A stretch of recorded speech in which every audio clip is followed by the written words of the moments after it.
আজকে আমরা এইচএসসি আইসিটির তৃতীয় অধ্যায় সংখ্যা পদ্ধতি ও ডিজিটাল ডিভাইস এই অধ্যায় নিয়ে আলোচনা করব। তো আমরা প্রথমে সংখ্যা পদ্ধতি নিয়ে আলোচনা করব, তারপর হবে ডিজিটাল ডিভাইস। তবে সংখ্যা পদ্ধতির আজকে পার্ট 13। তো আজকে আমরা শিখব দশমিক বা ডেসিমেল এই সংখ্যা থেকে, অর্থাৎ দশমিক বা ডেসিমেল সংখ্যাকে আমরা কিভাবে অক্টালে রূপান্তর করতে পারি। তবে এটা আমরা দুইভাবে রূপান্তর করতে পারি, একটা ভগ্নাংশ সংখ্যা দিয়ে, মানে ভগ্নাংশ সংখ্যা থাকতে ওই অবস্থায়, আর একটা হচ্ছে পূর্ণ সংখ্যায়। তো গত ক্লাসে আমরা শিখছি পূর্ণ সংখ্যা থাকলে কিভাবে আমরা এই যে ডেসিমেল থেকে অক্টালে আসতে পারি। আর আজকে শিখব এই ডেসিমেল বলো বা দশমিক সংখ্যা বলো, এইটা ভগ্নাংশ থাকবে, ভগ্নাংশ আকারে। যেমন এই সংখ্যাটা, পুরো সংখ্যাটা আমরা বলতে পারি কি একটা ভগ্নাংশ সংখ্যা, কিন্তু এই যে পয়েন্টের এই পাশে যতটুকু আছে এইটার আমরা বলতে পারি কি পূর্ণ সংখ্যা। আর পয়েন্ট সহকারে বা দশমিক সহকারে আমরা এই যে 25 এইটাকে আমরা বলবো ভগ্নাংশ সংখ্যা।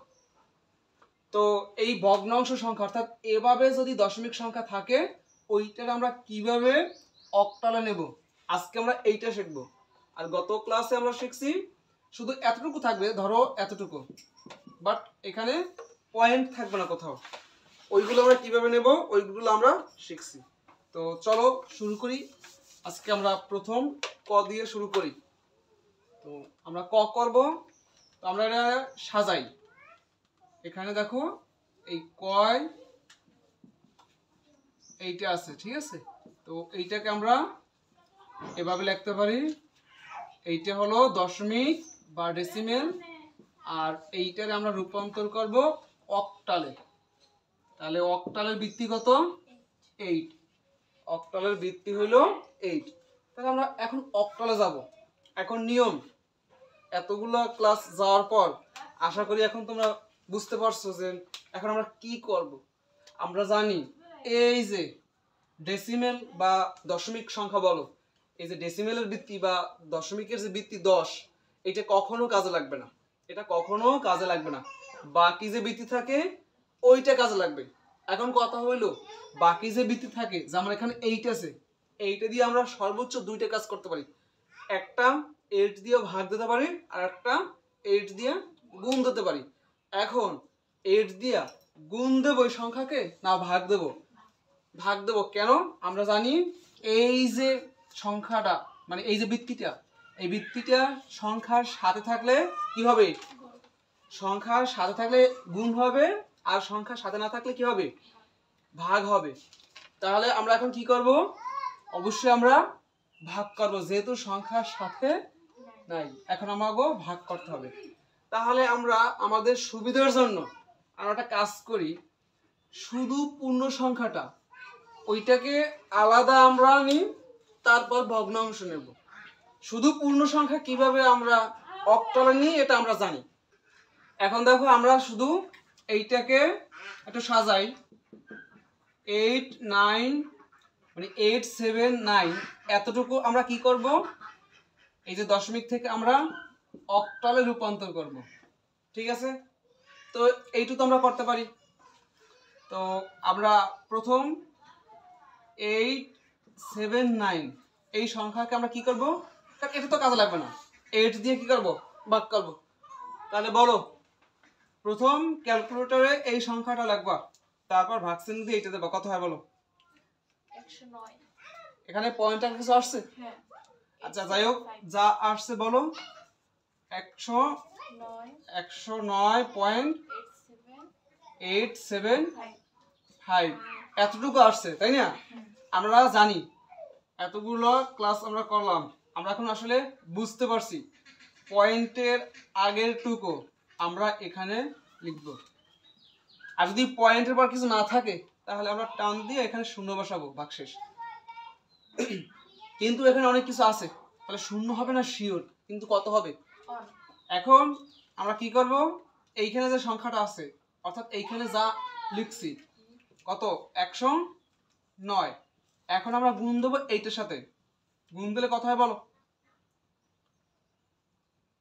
এইটা এটার সাথে গুণ দিলে কত হয়? 800 কত? 872। এইটা এখন এই 872 থেকে আমরা মাইনাস করব কি এর উপরের সংখ্যাটা কত? কেন এভাবে কি করি এগুলো পূর্ববর্তী ক্লাসে আমরা শিখছি।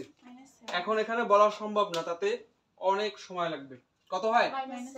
-7। এই মাইনাস নিয়ে কোনো কথা নাই।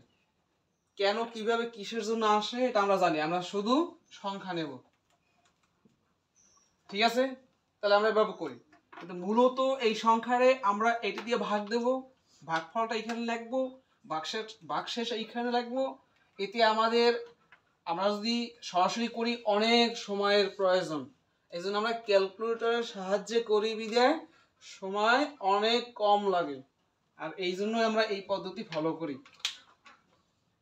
তো এরপর আমরা আবার কি করব বুঝতেই পারছো, আবারও 8 দিয়া এই সংখ্যাটারে আমরা ভাগ করব। 109 কে 8 দিয়ে ভাগ করলে কত হয় বলো? 13 পয়েন্ট। তো এখন দেখো এই পয়েন্টের পর তোমরা ডাইরেক্ট এবার বলবা 625। এখানেও ওভাবে বলা যাবে না, এখানে যে 625 এটা বলা যাবে না। পয়েন্টের পর সংখ্যা পড়তে হইবে কি 625 এমনি বলবা। তো এখন দেখো এইখানে আছে কত? এই যে 13, অর্থাৎ 13 আছে। ঠিক আছে, এই 13 আমরা লিখব, আর পয়েন্ট সহকারে আমরা লিখব না, এখন টান দেব। এখন এই দুইটা গুণ করব, অর্থাৎ 100। এখন দেখো ওই 13 সাথে আমরা গুণ দেব 8, কত হয়? 104। তো এখন এইখান থেকে মাইনাস দেব এর উপরটা, এই যে যাকে ভাগ দিছি, কত হয়? 109 কত হয় বলো? -5। তো আমরা শুধু 5টা এখানে লিখব। ক্লিয়ার?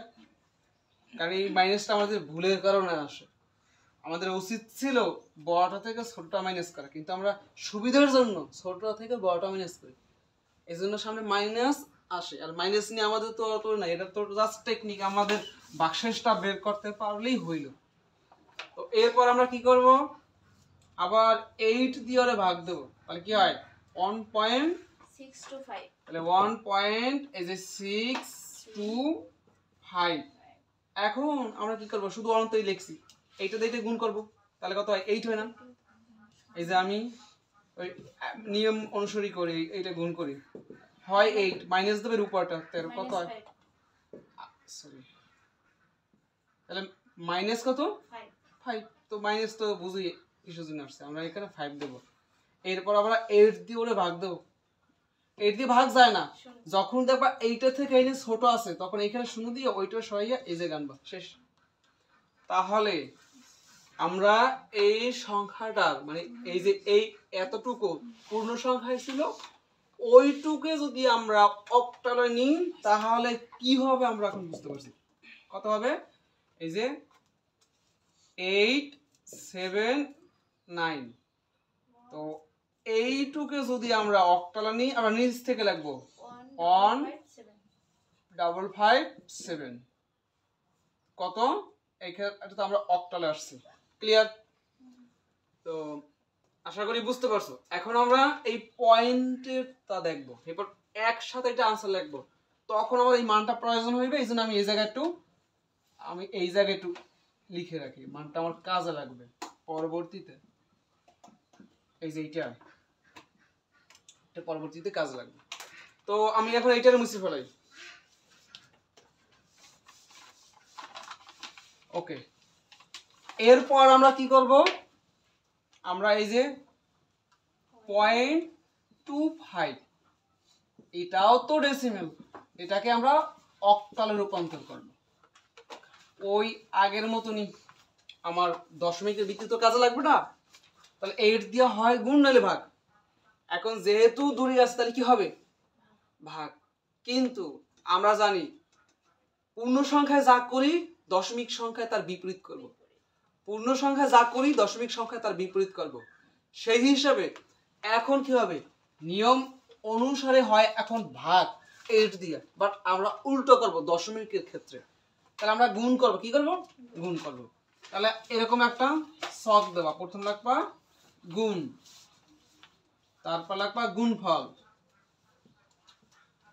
আমি সবগুলো একই নিয়মে করাইতেছি, এতে করতে করতে একটা ধারণা হয়ে যাবে।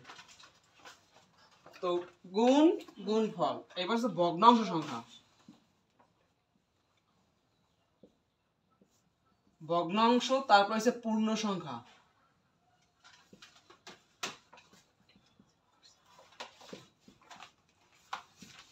পূর্ণ সংখ্যা, এখানে তোমরা ভগ্নাংশ সংখ্যা লিখতে পারো। তাহলে গুণ গুণফল, তারপর হচ্ছে কি ভগ্নাংশ সংখ্যা, পূর্ণ সংখ্যা। প্রথমে আমরা এটা লিখবো এখানে 0.25, 0.25 এর আমরা গুণ দেবো কি দিয়ে? এই যে এর ভিত্তি দিয়ে 0.25 গুণ 8 কত হয় বলো? 2। এখন দেখো জাস্ট 2, কিছু আসে না, আসে? তাহলে কি করবো? এখানে পয়েন্ট আকার কিছু নাই, মানে ভাগশেষ কি? শূন্য। আর এই 2 সরাসরি এখানে আসবে, তাহলে আমাদের আর করার কিছু প্রয়োজন নাই।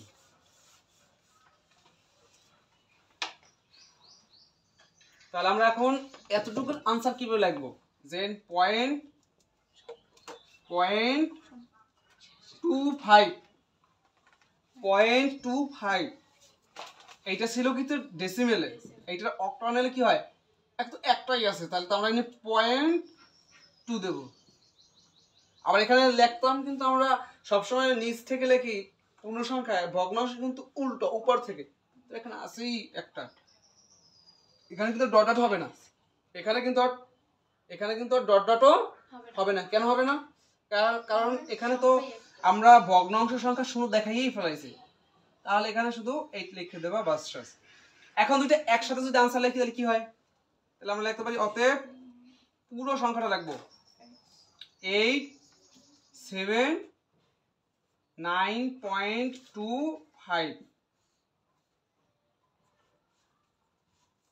এর দশমিকে আছে, এটা অক্টাল হবে। প্রথমেই এতটুকের আমরা এই যে আনসারটা লিখে রাখছিলাম, ওইটা ছিল না 1557। এখন আমরা দশমিক দেবো, এই দশমিক আর 8 এর মান পাইছি 8, এইটাই আনসার।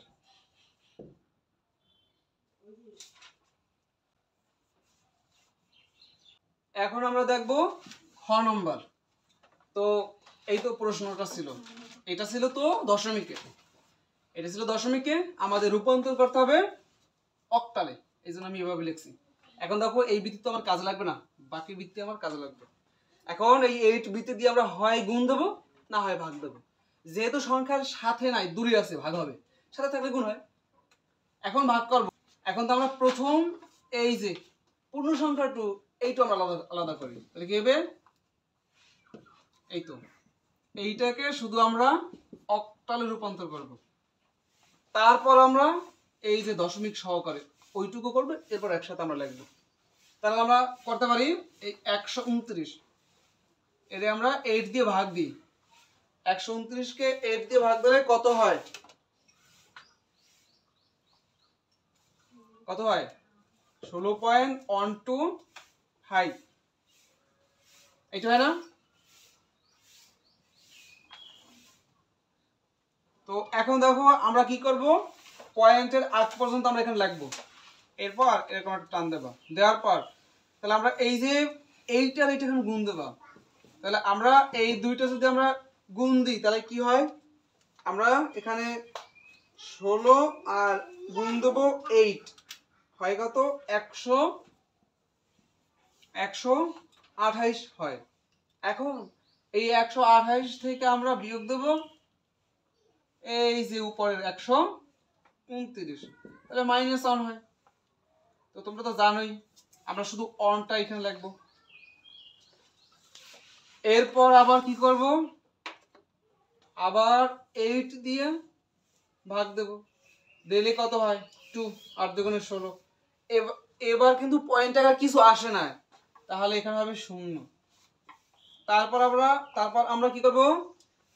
তারপর আমরা 8 দিয়ে আবার 2 কে ভাগ দেব, কিন্তু যায় না 0, আর এইটা আমরা সরাই এই পাশে, এই পাশে নেব। টেকনিক এইটি সে ছোটখান হইলেই শূন্য, আর এখানে যা থাকবে ওইটা ওই পাশে সরাইয়া লিখবো। তাহলে আমরা এতটুকু আনসার লিখতে পারি। অতএব 1 to 9 এইটা ছিল কিতে দশমিকে, আমরা এখন কিতে নেব অক্টালে। তার নিচ থেকে লেখো 2 0 1। তো এই আমার অক্টাল। এতটুকু আমরা পারলাম পূর্ণ সংখ্যা। এখন আমরা এই যে ভগ্নাংশটু ওইটু আলাদা করব। তাহলে পূর্ণ সংখ্যায় যা করি ভগ্নাংশতে আমরা কি করব? সম্পূর্ণ বিপরীত করব।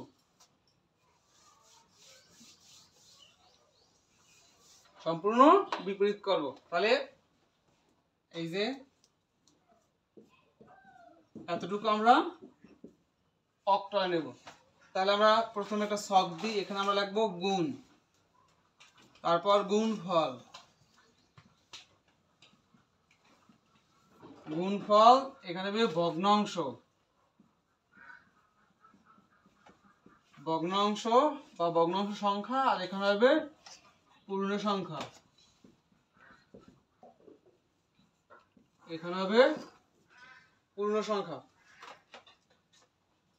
তো এখন দেখো এখানে আমরা কি করব? এই যে 0.25 এর সাথে আমরা গুণ দেবো কত? 8। এটা তো কাজে লাগবে না। তাহলে আমরা যদি এখন এইখানে আমরা গুণ দিই কত হয়? 2 হবে।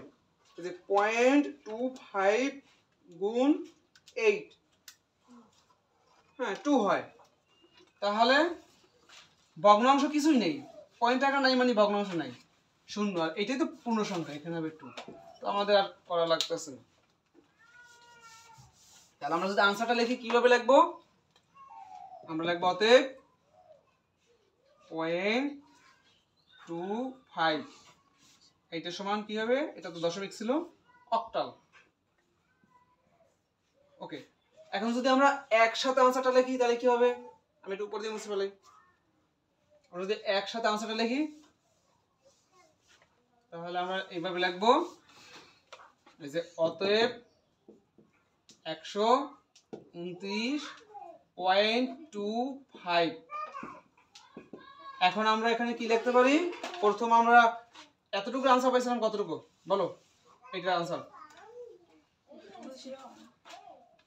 20 তারপর এই দশমিক, তারপর এখানে পাইছিলাম কত? শুধু 2 পাইছিলাম না? এখানে দশমিক হবে, এখানে দশমিক দেওয়া হয় না, এখানে কিন্তু দশমিক হবে 2। তাহলে এই তো এইটা ছিল অক্টা, এটাই আনসার। তো আশা করি বুঝতে পারছো। তো এখন তোমাদের কাজ হইলো ঘ নাম্বার তোমরা বাসায় করবে। আর এখন হঠাৎ করে যদি তুমি এই যে দশমিক বা ডেসিমেল সংখ্যাকে অক্টালে রূপান্তর করা শেখো, হবে না। তোমার প্রথম বাইনারি, তোমার প্রথম দশমিক থেকে তোমার বাইনারি, বাইনারি থেকে দশমিক এইটা শিখতে হবে। তারপর এই দশমিক থেকে আবার অক্টাল, অক্টাল থেকে দশমিক, তারপর যাইতে হবে দশমিক থেকে হেক্সাডেসিমেল, হেক্সাডেসিমেল থেকে দশমিক, তারপর তোমার সৃজনশীলে যাইতে হবে। এর আগে যদি সৃজনশীলে যাও হবে না। একদম একটার সাথে একটা রিলেটেড।